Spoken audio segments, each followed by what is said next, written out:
Anything you don't want to answer, don't. Just take the Fifth Amendment. Fine. All right. What is your first memory? First memory. Mm-hmm. Oh, wow, that's a good one. Earliest memory, yeah?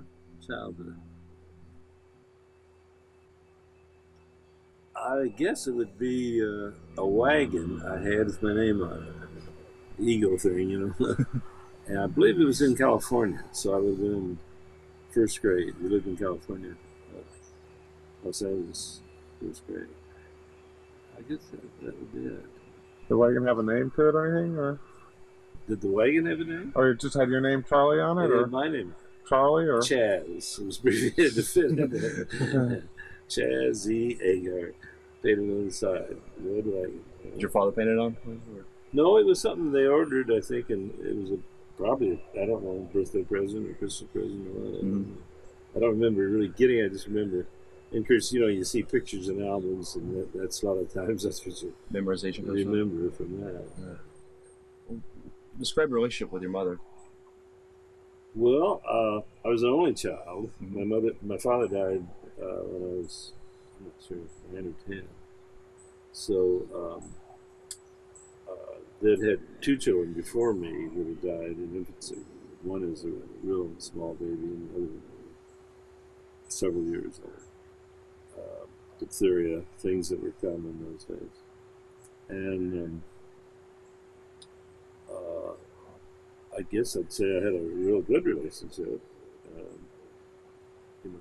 Being that she had served my father too, and I had a couple uncles I was real close to. Mm-hmm. And also cousins that were more like brothers, I guess, in many families. One of them lived right next door. what uncles and what cousins? What were their names? Or Well, Aunt Nellie's son Ross lived next door, and Uncle Harry lived down the street at one point in my life, or other places earlier. But his son would visit him because he was living with his mother. He had divorced, and I didn't see him quite as much. His name was Harry Jr., but we all called him Bud. But relationship with my mother, I don't know if you have anything specific in mind. No, just your okay. Talking about earliest memories, I guess the only memory of my father is taking me to Saturday movies. That was a standard thing, to go to comics, 3 or 4, I guess they were called series, Mm-hmm. like, the movie stars always had several sequence. But there was a Buck Rogers that was real corny today's standard, not a Star Wars by any means. And then each week we go to see what happened. Did he really survive the previous week? And a lot of times it'd be double features. These were all for dime. Mm-hmm. 10 cents got you into about 3 or 4 hours of movies. And cartoons, of course, all that sort of thing. Describe your first romantic relationship or the first time you fell in love. Ooh, golly. Glad Verdina is listening on this. This will be destroyed, of course. yes, no one will ever see this. I guess the first girl I thought I was in love with, I was really young, was she was a daughter, no, she was a relative of a neighbor, I guess. And we went to the fair in Springfield, Illinois, the capital city. It was about 35 miles from where we lived in Jackson. And I just thought she was the most beautiful girl I ever saw. And I think I tried to kiss her, and maybe we did kiss. I'm not really sure. I can remember going to the state fair and holding hands. Holding hands was a big thing. And riding on scary rides, like merry-go-rounds and Ferris wheels, and in a sort of small scale loop-de-loop or whatever, things that took you upside down. So I guess that was my first girl, I guess I have to say. What was her name? I can't think of her name. Okay. Right now, I can't think of her name. I've known her name in the past. Verdina thinks my first girl was a high school girl that I'd had a date with before she knew me, or before she and I knew each other. And that was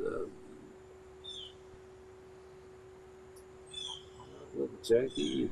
Boy, I don't remember. Verdina's the only one I guess I have to remember. Yep. And she was in high school. High school student. Well, then, why did you choose to marry your spouse, and what was it about them that was attractive to you? Well, all kinds of things, but we knew each other. She was a sophomore. Yeah, I guess a sophomore. And I was a senior. I guess we met each other the summer before, so I was really, going into last year, and she was going into sophomore year. And what Granny remembers too is riding my bike over to her house. I had a basket on the front and handlebars, and carrying over 3 little bunny rabbits. I was raising.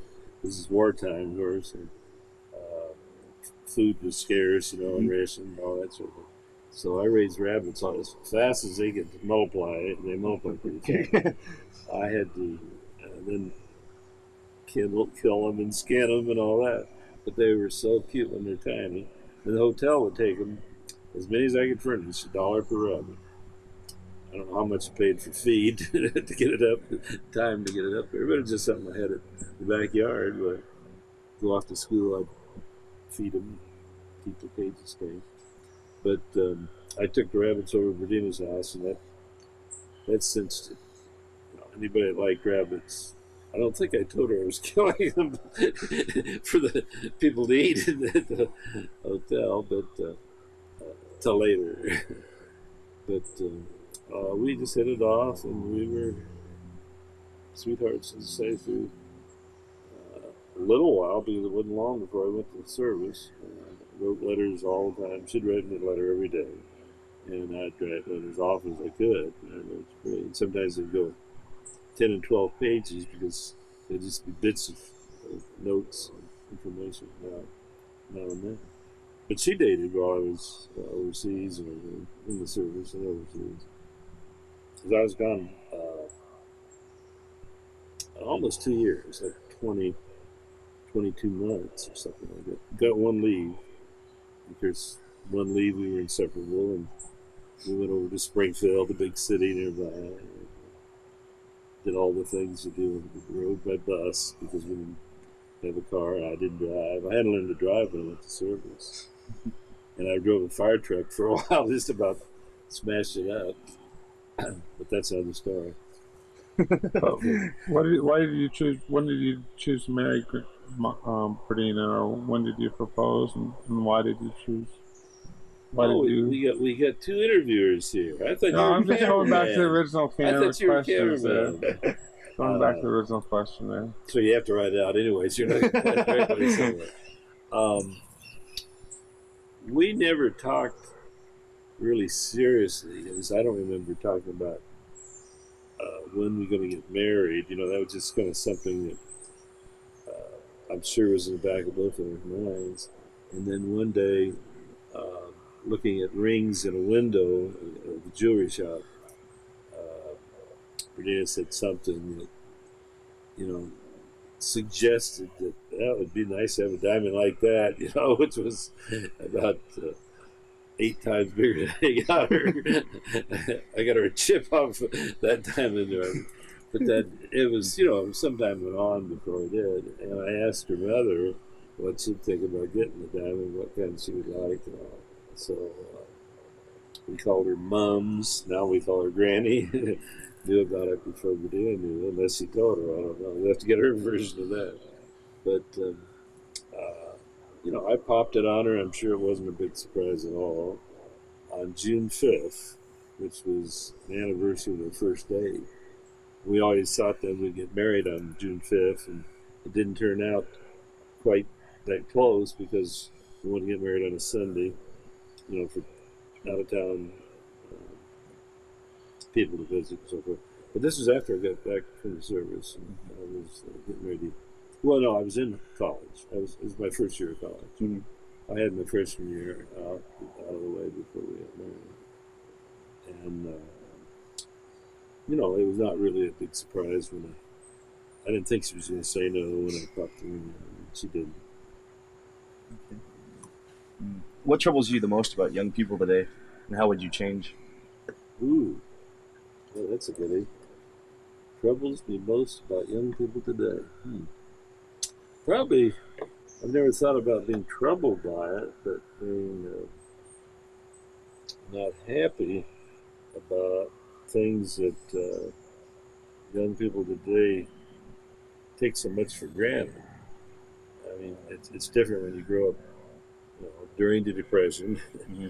and then go to service where service was just something you just had to do. You just couldn't wait to get in. I volunteered at 17 and volunteered to get on the air crew because I was afraid I wasn't going to get overseas before the war was over. Mm-hmm. It was just a gung-ho type of war, World War II, with everybody, we were attacked. It was the war to end all wars, after all. But I would say the fact that today, even things like was military duty or not, I don't have a strong feeling about those that didn't go to Vietnam. One of our sons had a leg in problem, or he might have gone, and we were glad that there was a reason like that, because we went for that particular war. That was a different situation entirely. Even Korea, which came first, was not a real declared war, but I think that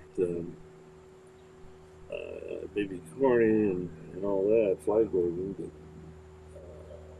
there just isn't the patriotism in young people. And, they're just a different age. Of course, all the other things which have come along. We didn't know about drugs. We didn't know about beer. We've had, all kinds of sexual revolution, which has changed things. We were just talking today about going through the stories in my Air Force history that was just put out. It's got in St. Louis about a month ago. And reading the stories that people sent in about, I don't know, a couple hundred sent in short stories. Some of them about overseas, but also a biography. They asked me to write a biography. It's just amazing the number said they married, after the war, they went home and married their high school sweetheart. I thought that was, kind of unusual, and it's just very common during that period of time. I guess I have to add to that marriage is taken so lightly, or at least appears to me. It was relationships and sincerity relationships. People joke about it because comedians make a big thing of this. When somebody's getting married, well, this after all is your first marriage, or it's your 19th marriage, whatever it is, whatever they're talking about. And I think the feeling was quite different in our day. That it was for keeps. This is part of the next question. What's the biggest difference in society now from when you were my age? I'm 27. You're 27?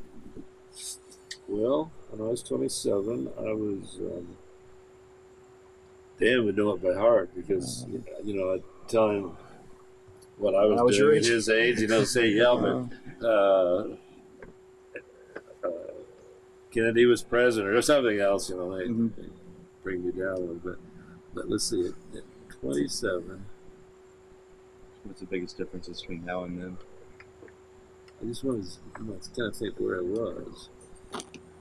I would have been, I had my master's, and I was working in probably my second job, and it's quite different. We looked at some houses in St. Louis. That's where I was when I was 27. Again, people today wait until they can have things just right to buy a house, or they wait till quite late to get married. Um, and there's a lot of advantages to that, but I guess it was more common to marry early and to have a bunch of kids and all that after the war. And I guess we were satisfied to take some pretty crude type of houses and then work on them, fix them up, try to make them livable, apartments. We finally got a house when I was about that age. At 3 different places we had remodeled and modernized or improved, I guess you should say, redid. And then we bought a house where I had a GI Bill, gives you a real low, or I guess it was not FHA, it was GI loan, it's called. And it's just a real low interest rate. And today, you have to wait for many reasons because of the inflation and the cost of things. I can understand why people wait until later to get married, but I think we see and feel ourselves that you have to have more, whether it's keeping up with the Joneses or whatever. You just don't feel satisfied to drive an old beat up car. Or a lot of times when we were first married, we didn't have a car. I worked for the state in my first job, and they furnished a car, so we sold the old beat up car we had. And again, it was a long time after the war was over before things like cars were coming off the production line, and houses were being built. Very cheap ones were built right after the war. A lot of those it became slums very quick, and not many of those have survived. Our cameraman is making movies. Yeah. Whenever you're ready. Cameraman? Okay. What was the best moment in your life? The best moment of my life?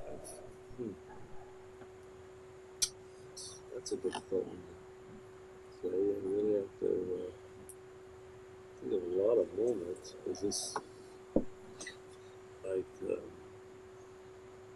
moment where you're glad to be alive, or just a peak of happiness for some reason? We're just name one of them.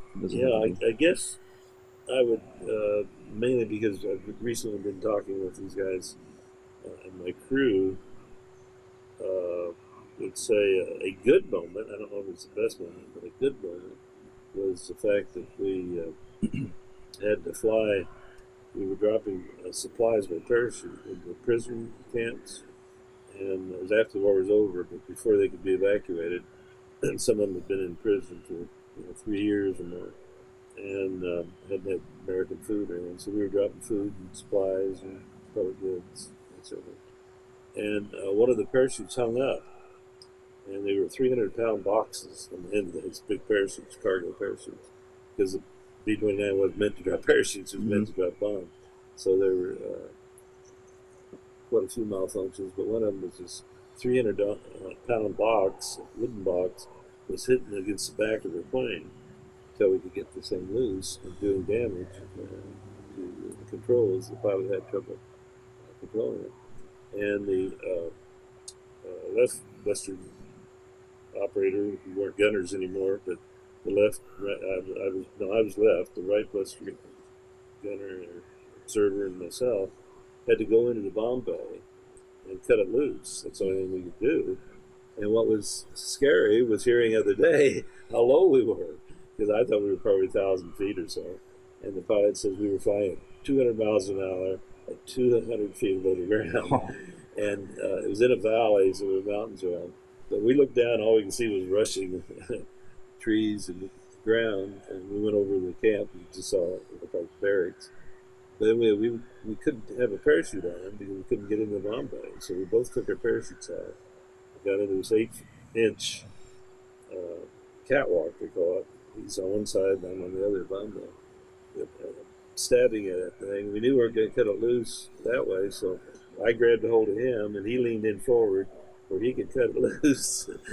And of course, there was a big spurt up of the plane when that 300 pounds was released. It was cut loose. It was a jug. He could have thrown us both right into the ground, and something the prisoners weren't expecting. I'm sure get a couple of crew members. So that was a great experience. And it's one of those things I guess gets better with telling. But it really surprised me that we were that low. I think that meant that there was no way a parachute would be open had we had one on, and how we would have bounced. So it was a good experience to have it over with. And at the time, it was just kind of on a high. It was just something we were doing. We weren't scared about doing it. Afterwards, we were kind of scared. We realized the details of it.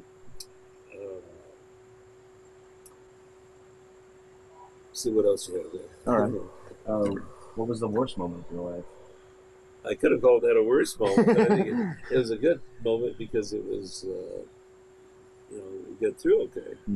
And we limped back. We had to land at Iwo Jima, which is halfway approximately to the island we were on, Tinian. And of course, we were repaired there. That's mainly what Iwo Jima was taken for the B-29s that ran out of fuel and had problems. They could land there instead of ditching in the ocean, jumping out in the ocean. The worst moment, I guess, was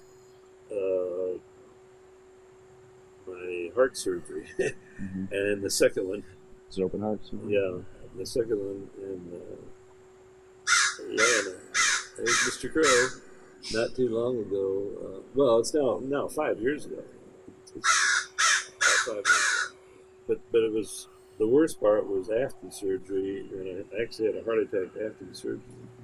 And also cardiac arrest. We had to use electric shock things on it. And I was sure I wasn't going to make it. I was just sure I didn't want to make it. If you turn around real slowly, Mr. Crow number one, there'll be three more always following in. Aren't those big suckers? They're pretty huge. Around. Nope. There you go, Dan. Very slowly. No. So the worst moment, but again, that has to end up as a good moment because I did survive it. Mm-hmm. It was pretty rough on the family. Dana in particular watching, because she knew what was going on and I didn't. How long ago was this? Must be the worst. How long ago was this? It was about 5 years now. 5 years? I think that's right. What is the most important thing that you've learned in life? From life? Most important thing I've learned from life. I haven't learned patience. I wish I could have. I know a lot of things that I haven't learned. I suppose I've learned the importance of family.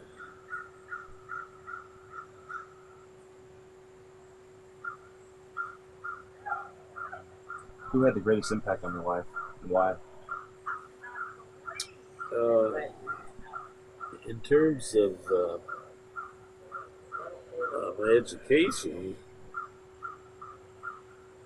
I would say it was a couple professors influenced me, and knowing I was in the right career abode, and also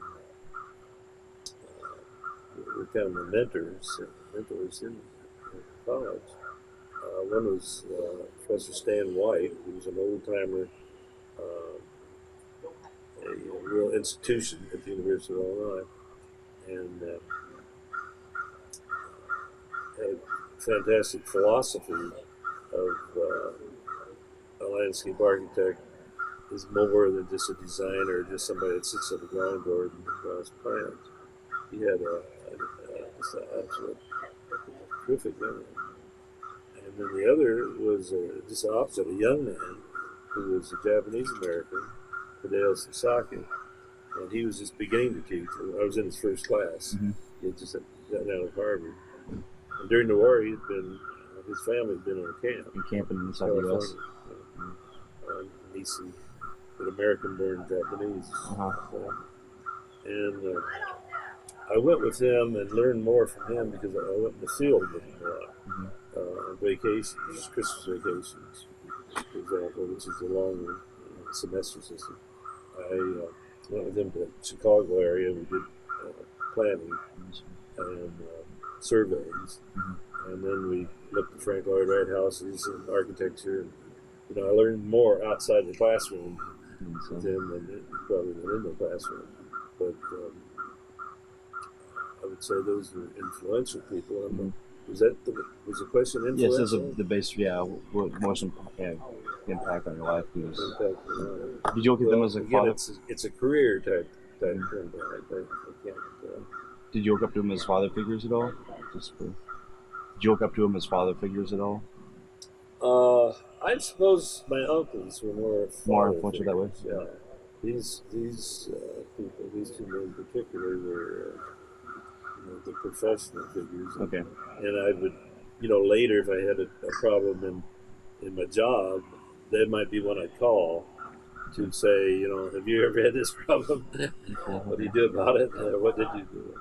And then I had good help when I was in my first job, because one of the fellows that had the job before me was in the same town, Johnson City, Tennessee, in another job. He was head of housing and urban renewal, and he had been the planning director, and that helped a lot. I could go to meetings. It was a region, 6 counties in East Tennessee, and I could go to a meeting, fake it, or sometimes I'd have to bluff and say, I can get to the answer, or we'll work that out for the next meeting, and have a month or 3 weeks or so. And then I'd have a powwow with Eric Hill. He's an Atlanta consultant. He was for many years, retired now. And we'd work it out together, so I had his help. And also had help from a man at TVA, who I'm going to be seeing in a couple of weeks. We're going to be on a program together. I followed him on a program. And he was a man that was a planner the longest with the Tennessee Valley Authority. And he was kind of a father figure, really. Okay. And have that person be happy. That's good. My philosophy of my profession, I think at first, is to try to do in 3 dimensions what I preach, and practice what I preach. I think being able to have a house, it's just a simple house, but to be in this environment that we're in, is certainly what I think a landscape architect ought to be illustrating his philosophy of his dreams of how a person should live. But I'll say it again because I'm getting off, is to learn to be satisfied with simple things, not large richness in terms of material things. Certainly, we have material things, but that is the end result or the end product of our desires. Doesn't necessarily have a bank account, or certainly any more than what you need for emergencies. As I've indicated before, our family has always come first. I think that's philosophy. I'm talking we in the terms of my wife and I. A lot of families, one child or 2 children is enough, but you can give them everything they want, or more of what they want than if you have 5, you have to spread out. but a large family, mainly because I was from, didn't have brothers or sisters, and Perdina only had one brother, that we wanted a large family. It wasn't entirely by accident. Maybe one oops. Or two. I heard that. And I hope I have, is to make things better for the next generation. I think I've been involved in things that help make the next generation, not necessarily easier, but at least better, improve cities or environment. Right. What will happen to me, or whether there'll be a incarnation or something? Probably it's obvious I'm going to be a bird, a noisy bird. We've got that on sound. Today is July the 7th, 1999. We are at Andersonville National Historic Site. Our interview this morning is with Mr. Charles Aguar from Athens, Georgia. During World War II, Charles Aguar was with the 9th Bomb Group, the 1st Squadron, 313th Wing, and was on missions that dropped supplies into POW camps American soldiers held in Japan. And we'll be talking about those missions. And we appreciate your time and for being here with us this morning. But first, if you would, tell me where you were living and your occupation prior to your enlistment. I was in high school. I joined up with the Air Cadet program at the age of 17 with the understanding that I wouldn't go into the service until I was in high school. And they kept their word. It was 10 days after high school graduation that I got the bright red letter. And so I was 18 when I went into the service. Thought I was going to be a pilot, as everybody thinks when they go in the Air Force. They have a surplus of most aircrew members, but they needed gunners. And so everything is volunteer on flight crew, so I volunteered to be a gunner and went to gunnery training, and then, much to my dismay, was picked out to go to instructor school to instruct gunnery. Now, I didn't want to instruct gunnery, I wanted to go overseas and help win this war, and we're afraid it was going to be ending before we got over there, because we're talking about 1944, June 1944 when I went in, and by the time before I got to do any instructing, I learned that there was a way to possibly get on an air crew, a combat crew, and that was to just sign up in case somebody fell out or had sickness or had to go home on emergency, and that happened. I got on a crew real fast, like the week after I signed the statement before I was going to be teaching aircraft identification. And so I got on a crew that was just starting out and was assigned the left gunner position, which is the left blister. And after, when you're not shooting guns, you're an observer. So there's a lot of other duties involved with that. So I went in as a student. I had no education beyond the high school diploma. Go ahead and tell me anything else about your military career to kind of set the stage and get us up to the point where you were on those missions dropping supplies. Well, our crew was actually a aerial reconnaissance crew. That's a B-29 that's been converted for aerial picture making with anywhere from 9 to 19 cameras with holes cut in the bottom of the plane, the fuselage, windows, not just holes, but heavy windows, making it $1 million bomber. Today, that's not even enough to ship off one of these helicopter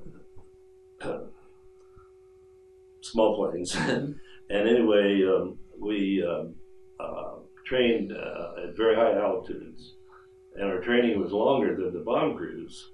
So some of the people that we knew and our pilots, best friends and all, they were overseas while we're still training, flying from coast to coast or to Cuba, other places, taking high altitude pictures, photographs. We could take pictures from horizon to horizon with one set of cameras and individual shots with others. Sometimes we used a B-17, which is called F7 when it's converted to cameras, because there weren't enough B-29s or enough F-13s made. We'd go one night flight, for example, and the only time we dropped bombs was flash bombs, 100-pound flash bombs, to take a scene that was set out for training at near Denver or Colorado Springs, whatever base was up there at that time. So we were well trained. We really had, I was assistant photographer, meaning that I didn't go through photography school like our photographer.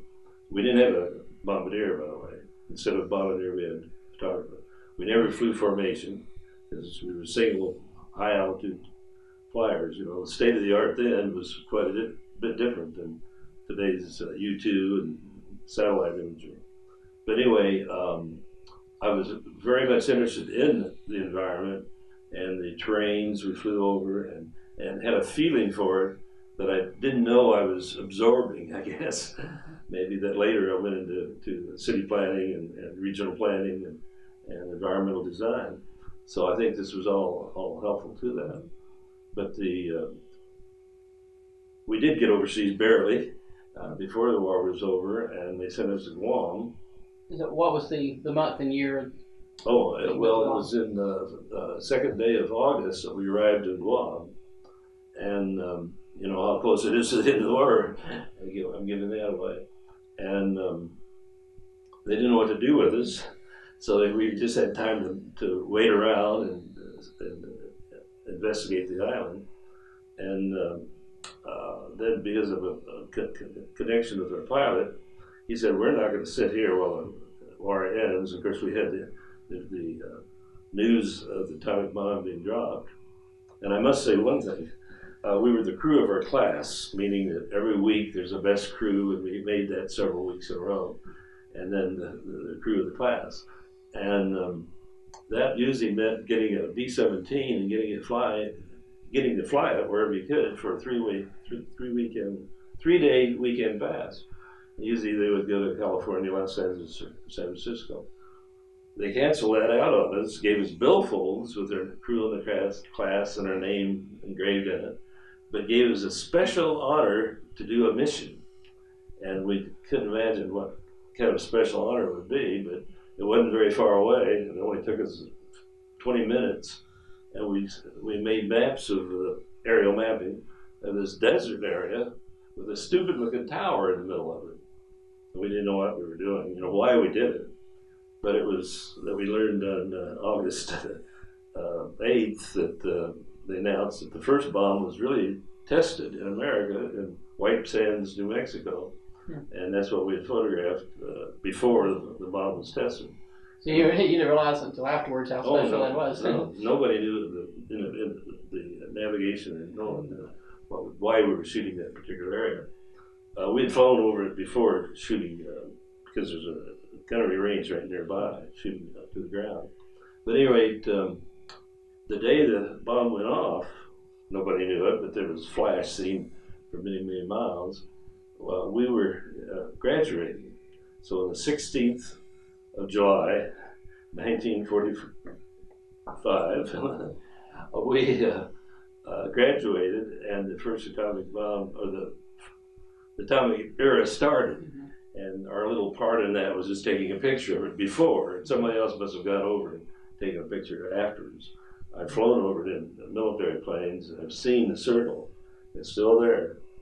It's not a cave, but you can see the circle where the bomb melted the sand into almost glass. I'm taking too long to explain these things probably. But anyway, from Guam then, a couple of weeks, we were shipped, not shipped, we still don't have an own plane. We went over ATC, and it was an understanding it would be a replacement crew. But we were taken in a military transport to Tinian, and that was mainly because our pilot had a lot of friends in Tinian and had connections, and so we barely were signed up for the 9th Bomb Group. I mean barely. We got there on the 14th. The war was officially ended on the 15th, even though there were some other things happened after that, and there were people killed and put into camps after that. So we were really lucky. And then the thing that made us glad that we had that training was given the assignment to drop prisoner of war supplies. We had not been over Japan yet before we had this assignment made. Well, did you have any idea, I mean, getting there when you did, and at that time, did you have any idea of what your assignments were going to be or what you'd be doing? No, we wondered if we'd go back to doing, taking pictures, what we were trained to do, since we knew there was war damage they wanted to record from maybe lower altitude than the 32,000 feet typical. But one day we had this notice posted that our crew was to be up at 3 o'clock or whatever and fly over to Saipan. Well, Saipan is only 3 miles away. You can almost swim it, and you can certainly get over there in a boat like we're. Why would we take a B-29 over to Saipan and plan to spend the day? That's all we did. Maybe our pilot knew more, but the mere gunners and radio man and others didn't know anything more than that. And to dress comfortably, well, we always dressed comfortably when we flew. It was usually in shorts or a very light flight suit, but this day we all wore shorts. And what we were asked to do was to load up the plane that somebody else would fly, because they knew we'd be too tired after spending a day loading them. And the supplies were in 300-pound packages, taped together, and they were heavy cardboard,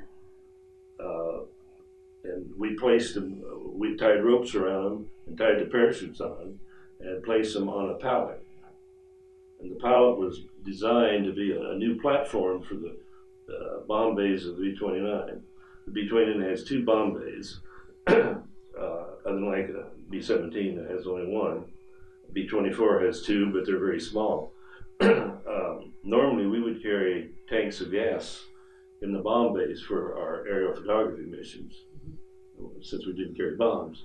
But the parachutes were rigged to the bomb, what normally would be the bomb release, and I couldn't imagine how they'd work, but they tested them.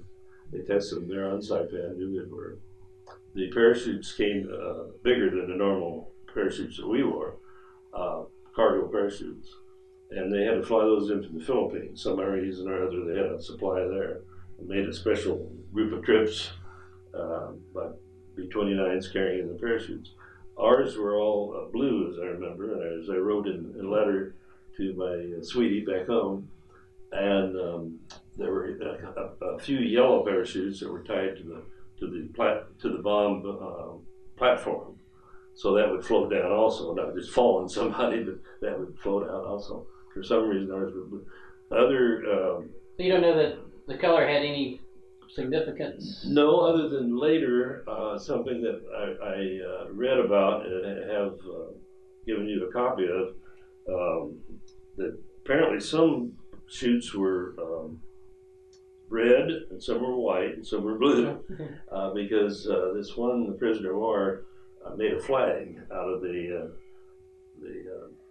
stripe, pieces of this. And when they were released, they had this flag, and even on the ship that they came home on. And it's an interesting story that's written up in the material I gave you. I didn't know that person, of course, but it was only then that I remembered kind of a flashback. The blue, for some reason, the ones that I remember, and I wrote home about it. And it may have been some reason for that. I don't know. Hey, you mentioned the supplies were in 300-pound packages. Right. Did you know what type of supplies were inside? Yes, they were all marked. For C rations, K rations, um, uh, emergency clothing or extra shoots, extra uh, fatigues, that sort of thing. Personal items, toothbrush, toothpaste, reading material. There's always a certain number of packages of those. Yank magazine and whatever else was available for reading material. And the silly thing, I guess, that I didn't think about this until we were in the air. Well, I didn't. Let me go back to the story. We loaded this plane, and another crew flew it. Then 2 or 3 days later, another crew flew a plane to Saipan, loaded it up, brought it back to Tinian, and then the next morning early, we flew that one. So we dropped supplies, and another crew loaded. And later, we wish we could have dropped our own supplies for some reason. And I'll tell you what that reason is. Well, I will remind you unless you want to tell us now. Okay. No, I think I'll go ahead with the idea that we went. I can't tell you the names of the camps. Well, let me ask, as far as the packaging too. Sure. In the scrapbook, you show me some writing in Japanese, which neither one of us know Japanese, so we can't read it. Right. But you think it was labeled in order to instruct the Japanese what? It was. We were told that these were labels clearly stating that these were for the Allied prisoner of war. I can't say American because a lot of these camps had other allies in them, or were mixed, and that the materials were for the prisoners, not for the soldiers or the guards or anyone else. We learned later that since several drops were made, in some camps they got a surplus. All of a sudden they had a surplus, and that they actually shared it with some of the natives, maybe in a nearby village, that maybe had brought them things and traded things. And so that it was shared with some Japanese people, and made possibly guards that they made friends with. I don't know anything about the detailed stories of how the horrors, other than the things that I've read about prisoners. Well, I was going to ask if you had any knowledge of the camps or the conditions there. And I know, of course, the pilots or the crews flying the earlier missions, I'm sure came back and at least talked about their experience and then dropping at the camp. But. Well, we didn't get to talk to anybody that had dropped before us. We were we were in the cold. But this was our first trip over to Japan now. With anxiously waiting to get part of the war, and the first trip to the Empire was taking supplies. And as we were in the air, the story I started to say a while ago, after we were in the air, I got the bright idea, well, we should tell who's sending these, who's dropping these particular supplies. And so I scribbled out a note, or lettered a note. I lettered more neatly then than I sometimes do now, I guess. And with my knife, I cut one of those packages and slid it into the package. Didn't know if anybody would find that in their rush to open the package or not. I merely said, this material is dropped to you today, courtesy of the Barnhart crew. That was our pilot's name, airplane commander, who's a pilot. And that his address, is from Tinian. I gave his address, and it was before we came home, but quite a bit later, we had a letter that was sent to the pilot, and it was a British soldier, had been on the Bataan death march. He was captured in Bataan in the Philippines, and in being transferred to Japan, was shot at by American planes, strafed Navy aircraft planes, because it wasn't marked. It was not marked with the cross or any kind of prisoner marking. And was lucky to get to the camp, and then how much he appreciated getting his food. And I think we were the second that dropped it, but he had. Well, that had to be pretty special knowing that, Yeah. folks were appreciative enough to do try to get back in touch. And a lot of letters were written that way, and there's one, we haven't found this one, which we're trying to find from our pilot's widow, see if that letter does still exist, but a letter very similar to it by also a British a prisoner is in that material I gave you from another plane from our group, from our night bomb group. And But it made us feel good to do that. You know, that we could have done any number of things. We didn't take pictures, which normally doesn't harm anybody, but we had that opportunity. do you remember the name of any of the plane or any of the planes that you were on that was? Well, the first plane was unnamed. I have the plane number, you know, the serial number. On their second crew, the second trip, it was.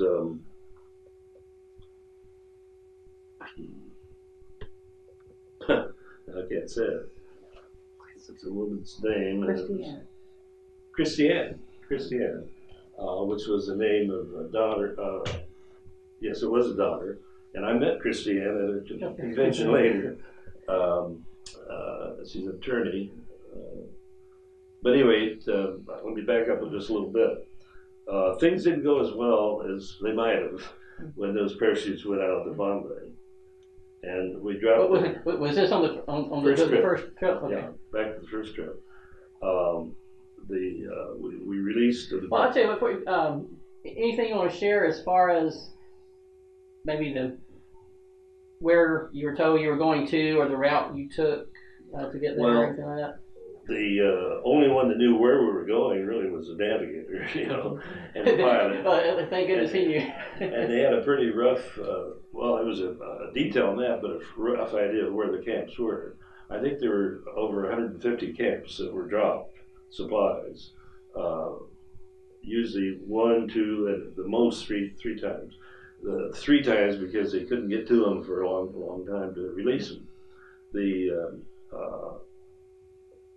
situation in Japan was such that the camps were scattered in some very remote areas. So that's, of course, the ones we went to that were usually in mountainous areas or in valleys surrounded by mountains. Now, there are camps, of course, right in town. As you know, the prison camps at the atomic bombs, our atomic bombs killed people were right in the city of Nagasaki and Hiroshima. And there were prison camps right in the city of, in the middle of Tokyo, that were killed in the fire raids, when the big fire raids occurred. But the majority of people were out in very remote areas, and so it wasn't like fighting a team of a town, and it's going to be 3 miles to the one direction or another. But it was something like that. You know, usually there was a village, and the 2 camps we dropped were on either side of Hiroshima, because on each trip, after we flew over Hiroshima, the first time, of course, we hadn't seen it before, and then the second time, and then we had trips later that we saw, but we were able to see the complete desolation and flatness of what the atomic bombs did on both cities. But Hiroshima was not far from the 2 camps. And reading in the material, it mentions that the target, prisoner of war camp, was inside a range of mountains between Kobe and Osaka. Well, no, that's not the Hiroshima camp. So I'm wrong on one of them. This is interesting that our memory and even our crew did discussing this when we finally got together after 40-something years, 48 years. Had certain things in mind, and then we found these letters that I'd written to my sweetheart, and I think they're more accurate because they were written either on the plane, some of them on the plane, and some as soon as they got home or the next day while it was fresh in her mind. So I think these are most. Yeah, I see a camp mentioned here, POW camp of Fukuoka, and I think the other one that mentioned in here a little bit later is Kyushu. Well, that's the island. the island of Kyushu. Okay. That's a big area. Okay, all right. That's the southernmost island. Okay. But you said the parachute didn't exactly work as planned? Well, the front Bombay went down as they should, and the rear Bombay, some of the parachutes hooked, didn't come out properly, and so the equipment was being banged against the side of the plane, and they finally released, but we were left with a lot of the ropes and the cords that had been holding the boxes. They just got tangled up, and the pilot got a little concerned because he said, "I can't fly this plane with this happening. You can't shut the bomb bay doors. We're going to, you'll use up a lot of fuel." And we dropped the supplies around 500 feet. So we were really low. If you go too high, they're going to get smashed up more. And that was considered to be about the right altitude for the parachutes to open and have the minimum of damage. And we were trying for an open field next to the camp, not to go through the roofs of the buildings. But what happened was that the only thing we could do is get rid of that stuff hanging out, was to go into the bomb bays and cut it. We carry a knife, which isn't very sharp. We found out that the left blister gunner and myself, actually normally he was the top gunner, but we had a skeleton crew so we wouldn't have as much weight. We didn't have guns or ammunition so to lighten the plane. We didn't think there was any need for that. But at any rate, we had to go into what's called the catwalks. These are 8 inches wide and very narrow. And to get into them, you don't wear a parachute. So we had to unhook our parachute, leave it in our seat, and the other fellow named Matt and I are on each side trying to whack at these ropes, not doing a very good job at it. If we'd had a hatchet, we'd have done real well, but we didn't have a hatchet. But we found out that we could saw it, but to saw it, we had to have more leverage. So we ended up getting him loose by me holding on him while he's sawing at it. And we're seeing this wide open almost hanger size, it seemed, of the Bombay with the seam rushing under us. And when I told her, when we relived this at our last reunion, I said, "My God, we were doing this at 500 feet under there." And our pilot says, "No, actually, we were 250 feet at that time." I had to raise it up again later, but and all around us are mountains. As soon as you get a little bit distance, you have to zoom up to down. So we were flying it he was flying it like a fighter plane. But anyway, we cut the ropes loose. We didn't fall through. We weren't worried about it. It just something to do. I say he was, I think, 20 years, or maybe 21. I was 19. And we were just having a ball, they were having clothes to shoot. But we did waste a lot of gasoline. While we were doing this, we were flying in circles. So, what month was it that you were making it? I believe that first was the last of October, and the other was first early in September. Did the other, the second one go any better as far as? The second one went smooth as could be. The Christiane plane worked really well, and in one of the two, and I'm confused on this and don't have facts on it, we were to drop one Bombay in one camp and one in the other. I think it was probably the first one, but because of having this trouble, we gave them all the supplies to the first camp, and I don't think we made it to the second one. Now I saw it referred to as biscuit bombing. That's what we nicknamed this.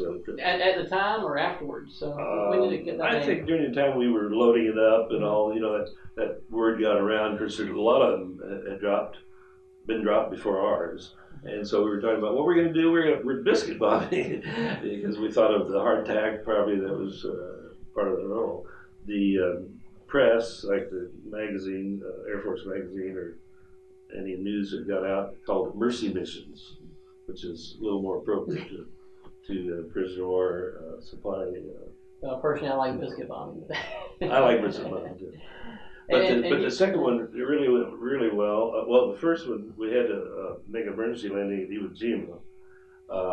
And we had all thought that was because of damage to the plane, but from the letter, we now feel that was just simply because we used up so much gasoline that we couldn't get back to Tinian.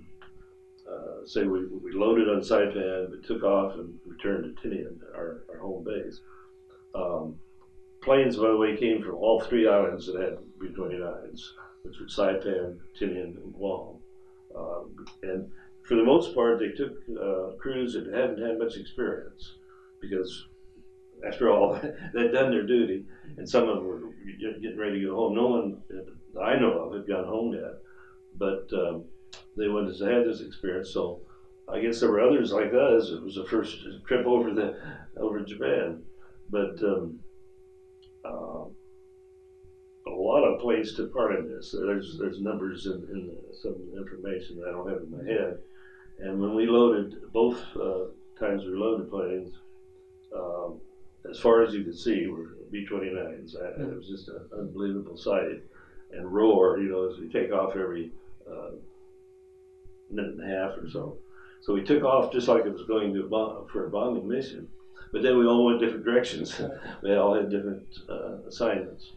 So was anybody on each plane and each crew assigned to take photographs? I mean, I know that you ended up taking some, but no, we had all we could do to do that. But on the second trip, it was interesting. I had my little camera. I wanted to take photographs since we had been trained and had our equipment from photo reconnaissance.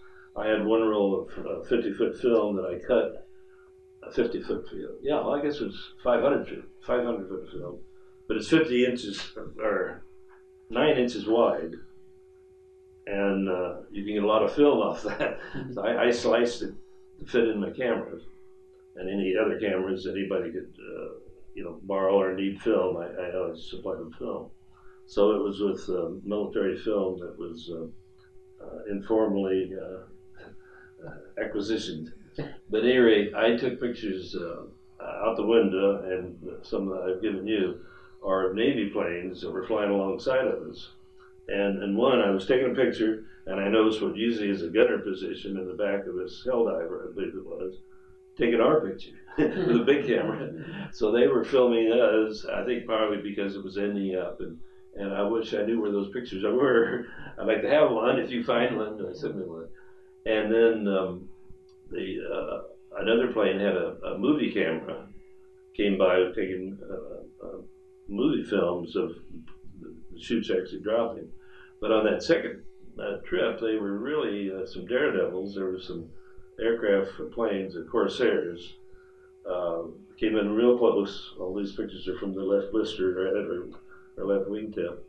And one of them just took off on his own and made circles around the parachutes as they were dropping. And of course, everybody on the ground is cheering away. I didn't mention, I guess, that they gave us special glasses, binoculars. I'd never seen such before. It took two hands to lift them. They were about that long. I don't know what power, but they were really powerful.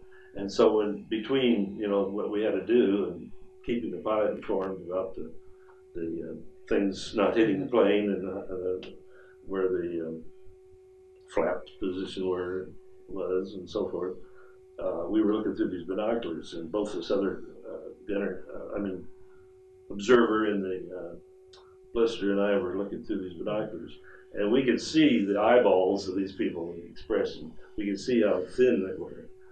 We could see they were in ragged clothes or next to nothing, shorts and maybe a t-shirt. A lot of them were shirtless. And so we had a feeling that you don't get normally from an airplane, a relationship to people on the ground. And we could see them run out to the packages after they'd fallen, because we made 3 circles, one to check it out, one to drop, one to go back over and see what was happening. By that time, they were going in, getting the things, even spreading the parachutes out. They didn't know if there was going to be another drop, and spread parachutes were on the ground and on the roofs, and that helped us, of course, to locate it. Okay, that's why they were putting it out, just kind of. And in fact, I guess that's where I saw other colors. Some of those were white. I'm sure some of those must have been red, and the blue ones that we dropped. I'm sure there was some kind of communication by the time we were there, because I heard that the second load even had some things that were asked for, maybe medical supplies that were needed. What was usually the first trip, I probably didn't even say anything about medical, but it would be more general first aid type of things. And if somebody needed penicillin, or somebody needed whatever, that was in the second or third drop, if that was necessary. And I don't think I've really said why we were doing this as much as I should. As I understand, in Europe, the prisoners were released from the camps very fast. You could take a truck in or a bus in or whatever, and these were locations that weren't on fancy roads. They may have been near water, but they weren't any place where you could bring ships in. So it was very important that these guys didn't have to, and I guess it was someone in the camps too, didn't have to wait any longer than necessary before they were released. And in some cases, it was weeks and even months before they could be taken out. Yeah, not quite as accessible as the camps in Europe. Now, in interviewing some former POWs who were held at various camps in Japan, we've heard, at least on more than one occasion, about perhaps some, I don't know, it was over-anxious POWs running out from the camp as the packages were falling, or stray packages. I don't, but I know they were excited, and but actually, POW being in the wrong place at the wrong time and having a drop fall on him. Like I said, we've heard the story several times, but it could be referring to the same, the same instance. Yeah. But that must have been, I don't know, pretty emotional to be able to see them that well through the binoculars and the expression of their relief, excitement, and everything. Well, it was high, even for teenagers. It was a thing we're proud of being able to do. We got to do some other flying, which was interesting too, and I know that's not what you're here for, or what I'm here for, but that had to do with flying people out of Iwo Jima.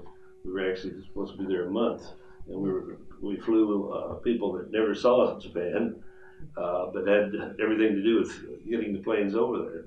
The mechanics, some administrative people, and so we were just tourists. So we called those snooper missions. We were just snooping out, and that we got to see all the main cities of Japan, fly around Mount Fujiyama, and of course spent a lot of time. We didn't spend the full month on Iwo Jima because of the typhoon. Ran us off a little sooner, but we get to see all of Iwo Jima we wanted to see. Believe me. Have you ever attended any POW reunions or had any communication with anybody who were POWs in Japan? Only the POWs from our group. At each of our reunions, have a reunion every year. We've gone to 4, I think. There's always been a POW talk, and there were 3 from one of our planes.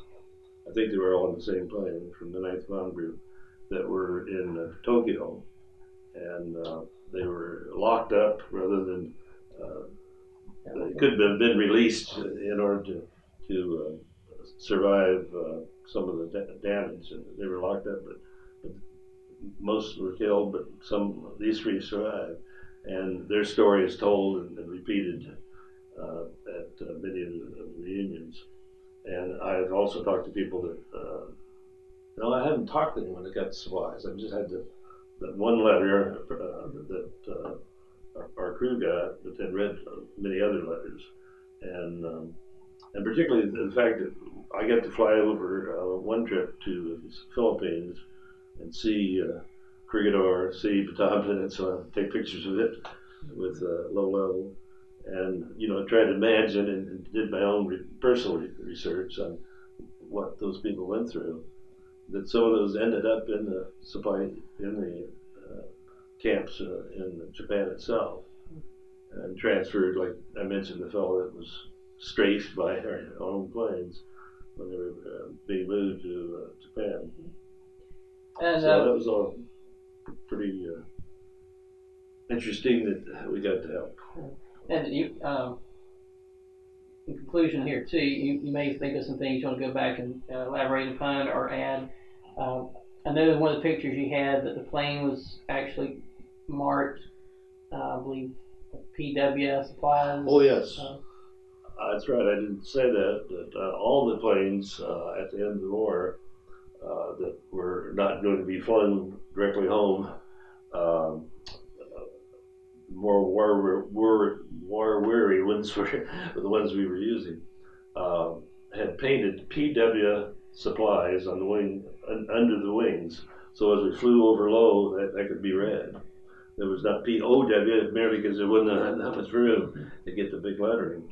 Do you remember, since the picture's in black and white, do you remember what color it was painted? Black. Black on aluminum. None of our planes were camouflaged, so they're not painted. But there's one story that I must tell, because I heard very firsthand about it, and we were warned about it, and having been trained to be an aircraft identification instructor, it was kind of a surprise when they had me brief everybody, and not only our crew, but the first squadron, on Russian airplanes.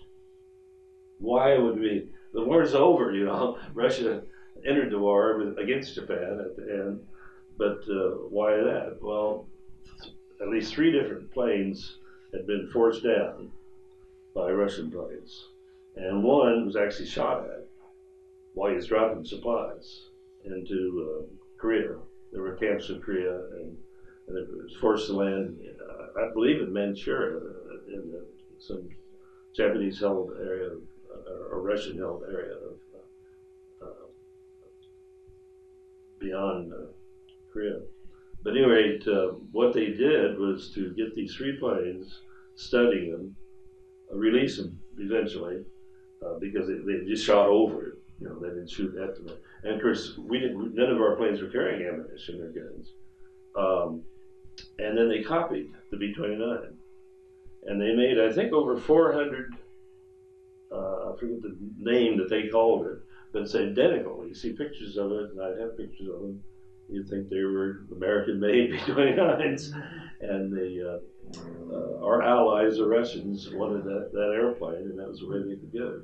And all of the interior, the main thing on it that was new was the gun system, because it was remote control gun system. And that was a bigger secret than the Northern Bomb site, because they had those. Were there any hazards or what were the hazards on the missions that you flew to drop in the supplies? Well, the low altitude with mountains around, and in one of the official histories, it mentions that 8 of the drop planes were lost. I don't know how many men were lost. We were carrying crews of 8, which is a skeleton crew, but the B-29 normally carries 13, so it could be anywhere from 8 to 13. And sometimes there were guests, people went along, administrative people or officers that wanted to see what we were doing. And I would say if it was average, planes were probably carrying 10. That's 80 people. They weren't all killed necessarily, some of them had. But there was one that was never heard from again. It was never, unless it was much later than the Air Force magazine supplies. While dropping supplies, ran into a mountain. The whole plane was disintegrated. So there was dangers after the war. In fact, we lost almost as many planes, maybe more, to engine trouble and landings, emergency landings, ditching in the ocean, that sort of thing. than to enemy fighters or ACAC hitting the plane. So even though, I was having fun as a 19-year-old, there was a certain amount of danger that really was not that much concern, because we weren't flying through smoke, we weren't flying at night, we weren't being shot at, we weren't having searchlights on us. But our crew had and others like us, but I only know about our crew, had the privilege of not only doing this, but like I say, flying these other people over, flying supplies when Okinawa was hit by a typhoon, emergency supplies, things that a B-29 was not designed to do. It was designed from high altitude, dropping bombs. Instead, they dropped almost all the bombs from low to medium altitude. And here we were after the war using the plane as a freighter. And then after that, even later, it became a air fuel. The first air refueling plane was a B-29. But is there anything else, and you'd like to add anything too?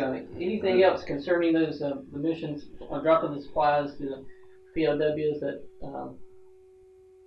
you'd like to add? I think you've covered so many things in the letters that I'd forgotten about, and then we discovered those just a year or so ago. Rediscovered them in an attic storage. And some letters being written home to a young 17-year-old girlfriend at the time. Well, she's still a girlfriend. Okay, all right. And I think we should probably at the end of the tape here give you credit for your help in typing up all these this information, and anniversary tomorrow. Yeah, 52nd anniversary tomorrow with my first wife. That's to keep her on her toes. And unless you have other questions, I guess if you had a chance to read all that, you'd think of something else. Well, again, we surely do appreciate this information, and coming by, because it's a part of the POW story, but it's one that you don't hear a lot about, and we haven't heard a lot about. Just comments from POWs who are grateful for their manna from heaven. So this is very important, and we appreciate it. The third person to present an award is Dr. Walter Cook. Walt also is a former recipient of this award.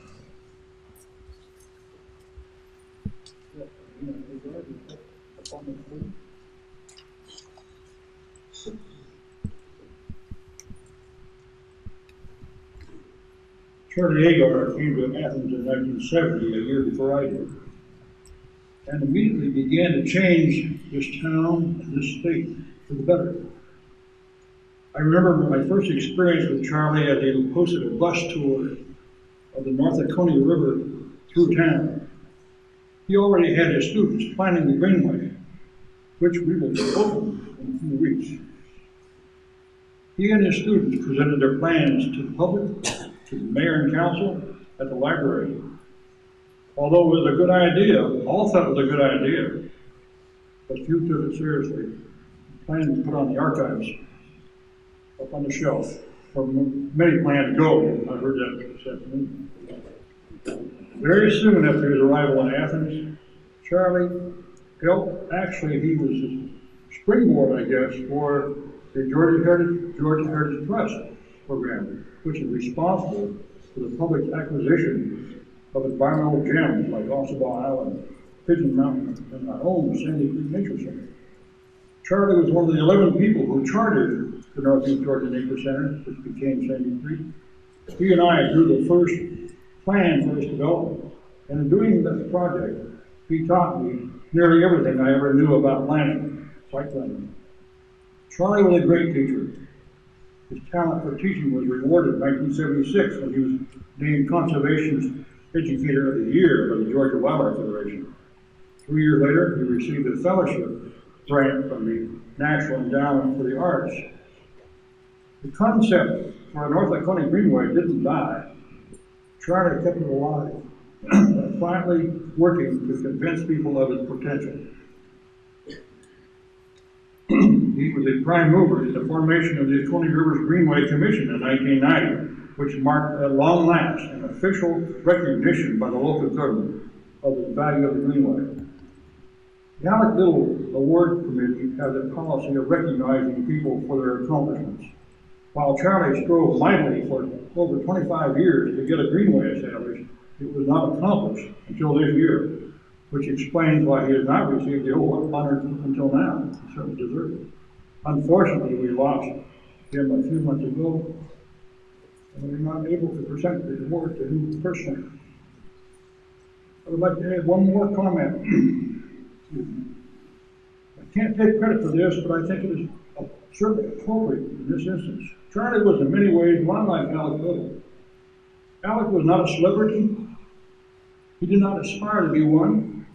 He did not make great speeches, did not write a lot of letters to the editor, made no demands from the government, did not march and protest or chain himself to a tree. In short, he was not what we think of as an environmental activist. But he was. It was Charlie, certainly an active environmentalist.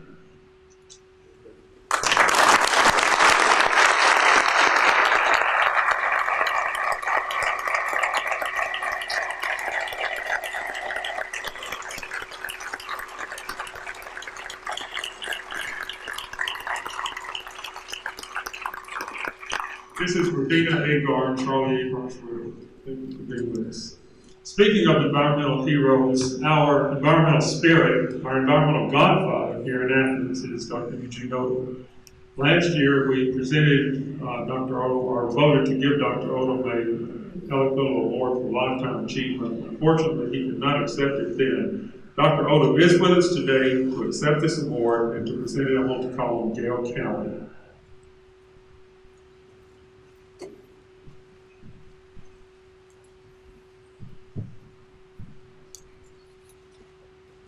Thank you, Larry. Having worked with Alec, I want to echo Larry's appreciation of all the people over here who are making this presentation so special. Most of you are probably well aware of the many contributions that Gene Odom has made over the course of his career and the awards and recognition that he has received in national and international forums in particular. We want to add to that well-deserved recognition with this award, which honors his contributions to environmental quality in Northeast Georgia specifically. The first of those contributions that I wanted to highlight today has been a theme through a lot of the speakers' remarks, and that's his contribution to the intellectual capital of the area. I am one of many current and former students who came to the university specifically because of Dr. Odom and the Institute of Ecology. We came here with an interest in studying the science of ecology and applying it to the environmental issues that we saw around us. Dr. Odom was a guiding force in developing the Institute as a place where that could be accomplished. Some of the students did that while they were here and moved on. A number of us have stayed and continue to do that work, both professionally and in a volunteer capacity. Dr. Odom has carried his message well beyond the university. The first time I heard Dr. Odom speak was at the 1980 Athens Human Rights Festival, something that's become a bit of a tradition around here. And he was on the stage exhorting the crowd to think holistically and work locally. It's a little better than the bumper sticker. Finally, much of Dr. Odom's work has addressed the need to bring theory and practice together to bridge that gap.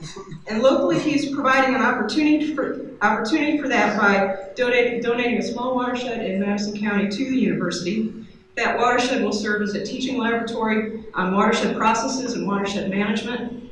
And in recognition of this aspect of his contributions to environmental quality in Northeast Georgia, the cash prize of this award will be donated to the fund set up to manage that watershed. So with that said, let me just close by saying on behalf of the advisory board how pleased we are to present this award for lifetime achievement to Gene Odom.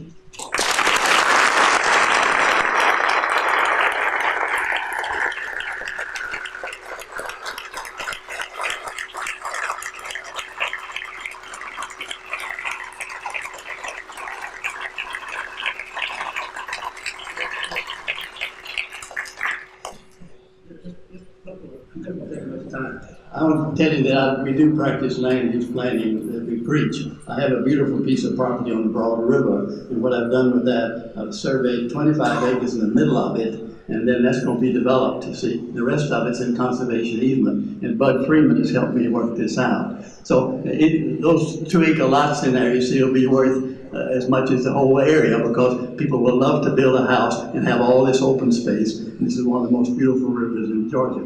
The second thing I want to mention is, it hasn't come across here, is there 2 kinds of growth. There's growth in size and quality and quantity, and there's growth in quality. And so when we talk about economic development now, we should be talking about how to get better, not how to get bigger. In other words, there comes a time, and you see people say, if you don't grow, you die. That's not true. You don't grow in size. We know that in the business. If for 20 years you grow in big size, and the rest of the life you spend getting better. So you see my vignette for that.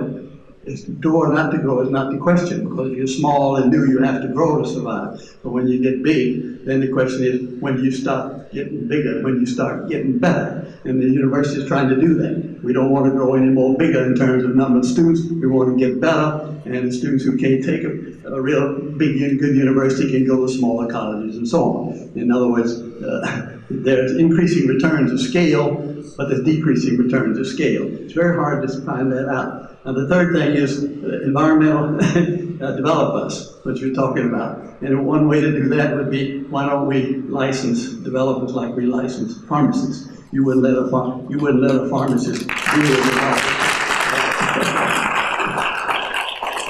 This would not be a hardship. All they have to do is take a little course, and find out that you don't cut out all the trees and so on.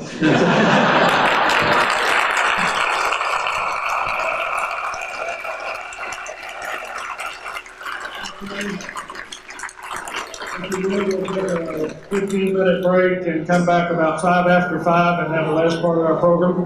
Thank you. Take care. Now I'm kind of like in this one.